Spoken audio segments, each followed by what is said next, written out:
Hey guys, welcome back to the channel. So today we have another shop talk video. Today's topic is going to be timing belts or timing chains, which one's better? And I'm just going to share some tips and some opinions of mine on this, and we'll just kind of go from there. But before we go ahead and begin with this video, guys, if you haven't subscribed to the channel, hit the subscribe button down below and definitely smash that like button because it helps the channel out. With that said, let's go ahead and get started on today's topic. Now, before we go ahead and go over, let's say, pros and cons of both systems, I do want to go over the system. So typically your timing belt is a rubberized belt. It's not in an oil bath or anything. It's just basically a dry system and it runs your engine, versus a timing chain is a part of your engine. It's internal. They are oiled. They take oil baths. There's usually jets or something that squirt oil on there, or it basically dips in the oil and carries it through. That's how it gets lubricated. There are two variations. Like I said, one of them is a rubber belt, kind of like a serpentine. The other one is a chain and needs to be inside of oil and things of that nature. So very key differences here. You got to know the differences because some people always get the two confused. So I figured I would start off by mentioning that a belt is exactly what the name says versus a chain.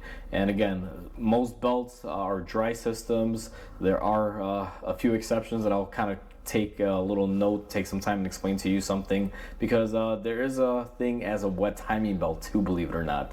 As much as I don't even want to think about it because I know they're disastrous, but timing belts are typically dry. Timing chains usually run in an oil bath. Just wanted to mention that before we start. And I'm just going to cover a few key points here. I'm not going to try to get everything 100% about, let's say, positives and negatives of a belt and positive and negatives of a chain 100% of the way. I'm going by key major points, guys, just some talking points here. So with that said, let's go ahead and get into the differences and pros and cons of each one.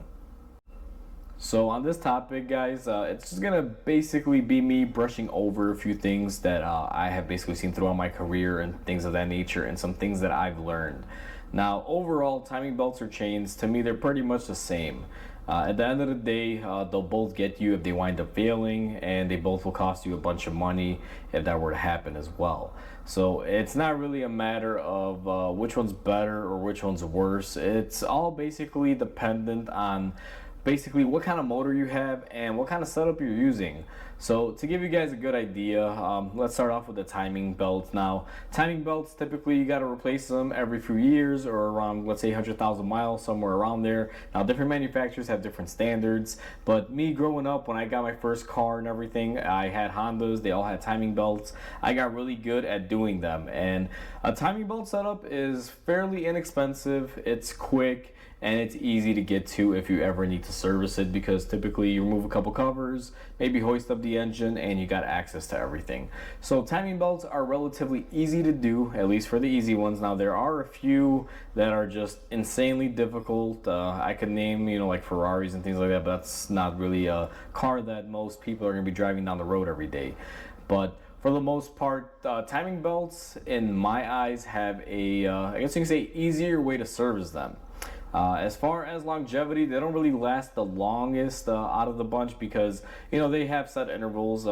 If you just, let's say, run up like a Honda, a 3-liter, I think Honda says it's every 5 years or 100,000 miles or something like that you got to be replacing it. Whether you do the miles or not, you still got to replace it in those yearly intervals, because it does need to be replaced, because it will break down. It's rubber, And I don't know if my intervals there are correct, so don't quote me on that. Just hypothetical. If it's every 5 years or 100,000 miles, you know that every 5 years you're gonna be spending, let's say, $1,000 doing your timing belt, water pump, all that good stuff.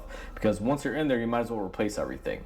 So for me, belts, even though they're not convenient, they are easy to service typically, and they're not too bad. They're okay. They get the job done. The reason why I don't like timing belts too much is the fact that you can't always keep up with stuff like this. Sometimes you forget. We're human. We basically have bigger things to worry about throughout our lives. Just instead of, oh, when is my timing belt due for service? So it's a really easily overlooked item. I personally have had issues with timing belts. I remember one time I had one of my Hondas, the distributor basically seized up and spun timing because the belt was just trying to pull it and wound up snapping the belt, destroying the engine. I've even seen, and it wasn't my cars, where I worked at independent garages where they installed timing kits on an engine, and basically the belt just sheared off all the teeth and wound up consuming the motor. And it happens, guys. There's good and bad on both of these, but for the most part, if you're using a good quality timing kit or timing belt, it will last, and you'll be able to get through without an issue. Now, when it comes to timing chains, it's going to be similar to timing belts, except that there are quite a few differences. When it comes to a timing chain, what I always tell people, it's solely dependent on your motor.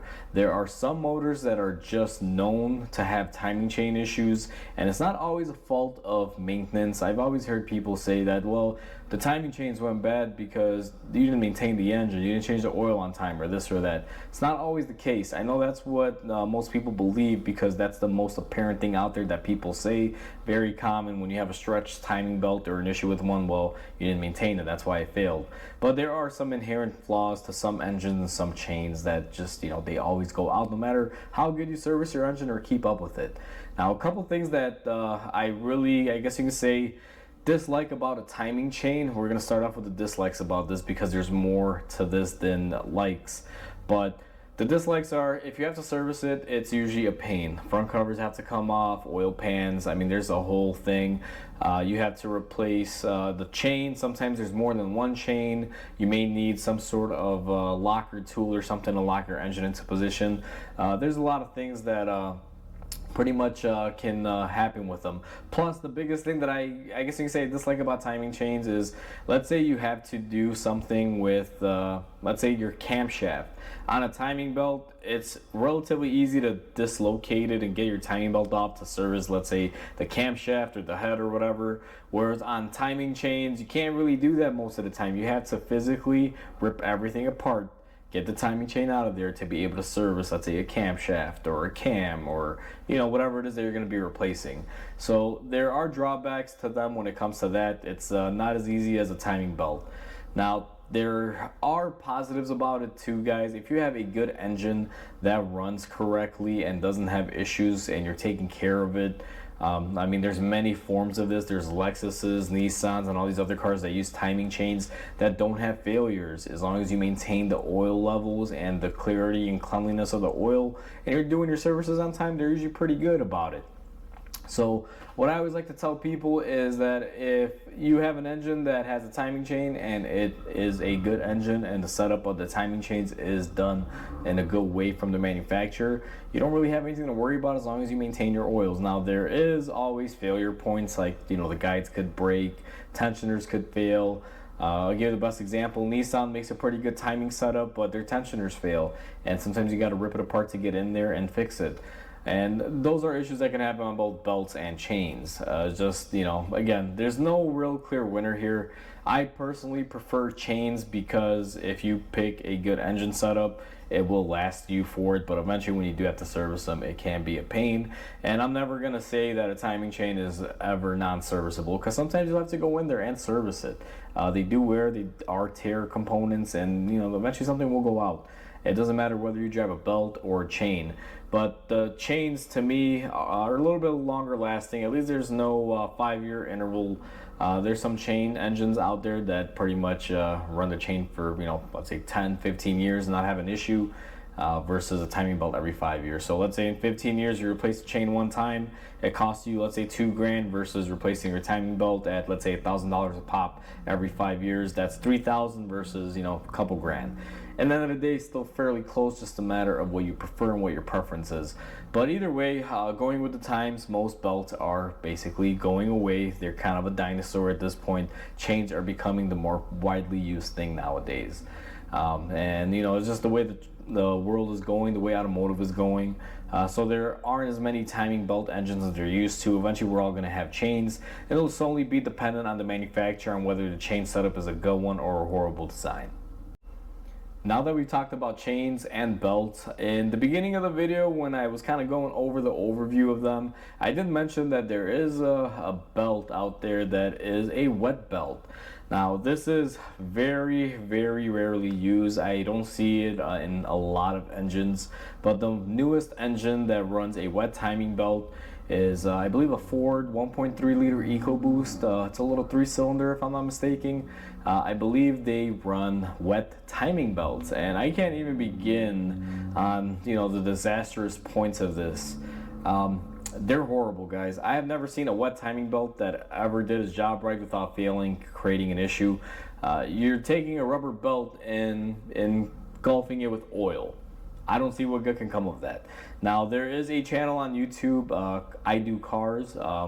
If you guys are familiar, he basically tears down engines and things of that nature. And I saw a video not too long ago of him tearing down a 1.3 liter, and it had a wet timing belt system on there, which to me was kind of weird, and it had failed, I believe, on the timing. The belt had just basically given out because, what do you expect to get from rubber and oil? So when it comes to a wet timing belt system, guys, they're horrible. I've never seen one work correctly. If you guys were ever curious about that, well, that's pretty much what I can say about them. I haven't really worked with those commercially because they're not really out there. There's only a few cars that ever had them, and they're so minimal that I probably will never even see one in my shop with that service. Like I said, the most newest one is, I believe, that Ford EcoBoost, the 1.33 cylinder that runs that system. And to be honest with you, I didn't even know that engine ran that belt until I watched that I Do Cars video of him tearing one down. If you guys haven't checked out the channel, check him out. It's I Do Cars on YouTube. Does engine teardowns. If you are curious about seeing how stuff works, it's a channel to go to. He does pretty good teardowns. But either way, wet timing belts, just avoid them. That's all I can say, guys. There's nothing really good about it. I don't have too much experience with them, but I know enough about how, let's say, rubber and oils work together that when you infuse the two, the rubber will get soft and basically shear off and break and just obliterate itself. So when it comes to timing belts that are wet, that's pretty much my stance on them. Just don't do it. I don't care if you give me a car for free. If it has a wet timing belt system, just keep it moving. I don't even want to touch it. It's not for me. But that's a little snippet of that. Other than that, guys, hopefully you guys enjoyed this video. And again, just to reiterate, I didn't sit there and knock every little point for each system. I just wanted to give you guys just common knowledge and give you guys a little bit of an idea from my perspective and my opinion over the years.